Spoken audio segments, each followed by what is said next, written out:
তো হ্যালো চাষি বন্ধুরা, চলে এসেছে আবার একটা নতুন ভিডিওতে। তো বন্ধুরা, আগের একটা শর্ট ভিডিওতে আমি আপনাদেরকে বলেছিলাম যে অ্যামিনো অ্যাসিডের সম্পূর্ণ কাজ, অ্যামিনো অ্যাসিড কীভাবে উদ্ভিদে কাজ করে এবং অ্যামিনো অ্যাসিড গ্রুপের বিভিন্ন ভিটামিন সম্বন্ধে আমরা একটা লং ভিডিও বানাবো।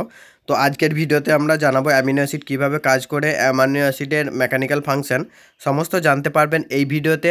এই ভিডিওটি দেখলে আপনারা বুঝতেও পারবেন যে অ্যামিনো অ্যাসিড গাছের কোন সময় বা কোন স্টেজে দিলে গাছ ভালো গ্রোথ করবে এবং অ্যামিনো অ্যাসিডের কাজ সম্পূর্ণভাবে হবে এবং কোন স্টেজে দিলে অ্যামিনো অ্যাসিড সম্পূর্ণ নষ্ট হবে।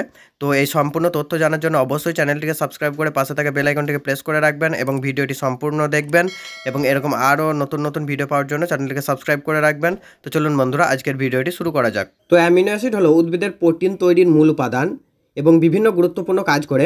এটি উদ্ভিদের বৃদ্ধি, বিকাশ এবং বিপাকীয় প্রক্রিয়ায় নিয়ন্ত্রণ করে। তো অ্যামিনো অ্যাসিডের গুরুত্ব যদি বলা হয়, তো প্রোটিন গঠনে অ্যামিনো অ্যাসিডের গুরুত্ব আছে, হরমোন উৎপাদন করে অ্যামিনো অ্যাসিড, সালোক সংশ্লেষ প্রক্রিয়ায় অ্যামিনো অ্যাসিডের গুরুত্ব আছে, পুষ্টি গ্রহণে অ্যামিনো অ্যাসিডের গুরুত্ব আছে, উদ্ভিদের শিকড় পুষ্টি করতে অ্যামিনো অ্যাসিড সাহায্য করে, স্ট্রেস প্রতিরোধ। তো এই পয়েন্টটি একটি গুরুত্বপূর্ণ পয়েন্ট। স্ট্রেস প্রতিরোধ অর্থ হলো অ্যামিনো অ্যাসিড উদ্ভিদের বিভিন্ন স্ট্রেস যেমন খরা বা রোগ থেকে রক্ষা করে, বা হঠাৎ খরা বা হঠাৎ বর্ষা হলে অ্যামিনো অ্যাসিড সে গাছটিকে একটু শক্তিশালী করে তোলে। ফুল ফল ধরাতে অ্যামিনো অ্যাসিড সাহায্য করে, পরিবহনে সাহায্য করে, পরিবহন অর্থাৎ অঙ্গ প্রত্যঙ্গের মধ্যে বিভিন্ন পুষ্টি উপাদান পাঠাতে অ্যামিনো অ্যাসিড খুব গুরুত্বপূর্ণ ভূমিকা পালন করে। তো অ্যামিনো অ্যাসিড উদ্ভিদের জন্য একটি গুরুত্বপূর্ণ পুষ্টি উপাদান এবং এটি বৃদ্ধি, বিকাশ এবং বিভিন্ন বিপাক্রিয়া নিয়ন্ত্রণ করে। তো এই থেকে আমরা জানতে পারি যে উদ্ভিদের যে কোনো অবস্থায় অ্যামিনো অ্যাসিড দেওয়া যেতে পারে।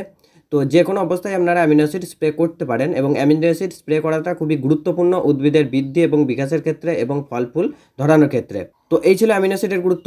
এই পুরো ডিটেলসটা আপনারা কমেন্টে পেয়ে যাবেন, অবশ্যই কমেন্ট থেকে আপনারা পড়ে নিতে পারেন বা জেনে নিতে পারেন। তো এরপরে আমরা দেখব কিছু অ্যামিনো অ্যাসিড গ্রুপের ভিটামিন। তো চলুন দেখে নিই। তো অ্যামাইনো অ্যাসিড বেস ভিটামিনের কথা যদি বলা হয়, তাহলে এই দুটো ভিটামিন, যেটা একটা শক্তিমান এবং ইসোবিয়ান, এই দুটো আপনারা সকলেই চেনেন। এটা পাসুরার এবং এটা সিনজেন্টার একটি প্রোডাক্ট এবং এছাড়াও বিভিন্ন কোম্পানির অ্যামাইনো অ্যাসিড বেস প্রোডাক্ট পাওয়া যায়, সেটি আপনারা কম্পোজিশন দেখলেই বুঝতে পারবেন। তো এই অ্যামিনো অ্যাসিড বেস যে কোনো প্রোডাক্ট আপনারা কিন্তু ইউজ করতে পারেন পরিমাণ মতো।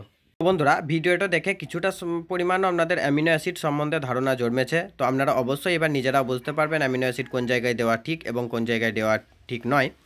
তো অবশ্যই নিজে জানুন এবং অপর এক চাষিকে জানা সাহায্য করুন। তাই ভিডিওটি অবশ্যই শেয়ার করে দেবেন এবং আমাদের চ্যানেলে নতুন হলে এরকমই ইনফরমেটিভ ভিডিও পাওয়ার জন্য অবশ্যই চ্যানেলটিকে সাবস্ক্রাইব করে রাখবেন। তো দেখা হবে আবার অন্য কোনো ভিডিওতে।